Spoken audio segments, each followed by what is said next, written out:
કરીશું રાજકોટમાં બંધ થયેલા પેટ્રોલ પંપ બાદ ત્યાં સર્જાયેલી સ્થિતિની। રાજકોટમાં સહિત સૌરાષ્ટ્રના અનેક જગ્યા પર પેટ્રોલ પંપ બંધ રહેતા પેટ્રોલ ડીઝલની અછત હોવાની વાતો વહેતી થઈ।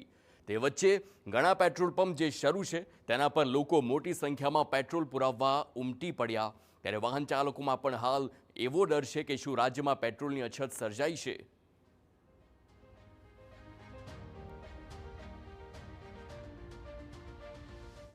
અમારી અમુક જગ્યાએ ઘણી જગ્યાએ બંધ થઈ ગયેલા છે પેટ્રોલ પંપ હતી એની હિસાબે અહીંયા પુરાવા આવવું પડ્યું। આ રિંગ રોડ ઉપર રેસકોર્સ રિંગ રોડ ઉપર તે અમારી અમુક જગ્યાએ ઘણા તો આ બાજુ અનેક પંપ બંધ થતા પેટ્રોલ ડીલર્સ એસોસિએશને આઈઓસીના અધિકારી સાથે બેઠક કરી, જેમાં મોટા પ્રમાણમાં પેટ્રોલ પંપના સંચાલકો પહોંચ્યા। જે મામલે ડીલર એસોસિએશનના સેક્રેટરી ધીમંત ઘેલાણીનું કહેવું એવું છે કે હાલમાં પેટ્રોલનો જથ્થો પર્યાપ્ત પ્રમાણમાં છે।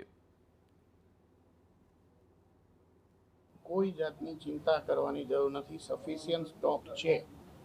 જે કંઈ મિસમેનેજમેન્ટ થયું છે એ સેટરડે સન્ડેને કારણે થયું છે અને આજ સાંજ સુધી અથવા તો આવતીકાલ સવાર સુધીમાં પોઝિશન એકદમ ક્લિયર થઈ જશે। કોઈ જગ્યાએ શોર્ટ આઉટ નહીં રહે, તેમની જરૂરિયાત મુજબનું પેટ્રોલ ડીઝલ મંગાવે, કોઈ એવી અછત છે નહીં। હાલના સંજોગોમાં કોઈએ પેનિક થવાની જરૂર નથી। તો બીજી તરફ આ મામલે કલેક્ટરનું પણ કહેવું છે કે રાજકોટ જિલ્લામાં પેટ્રોલ ડીઝલનો પૂરતો સ્ટોક ઉપલબ્ધ છે।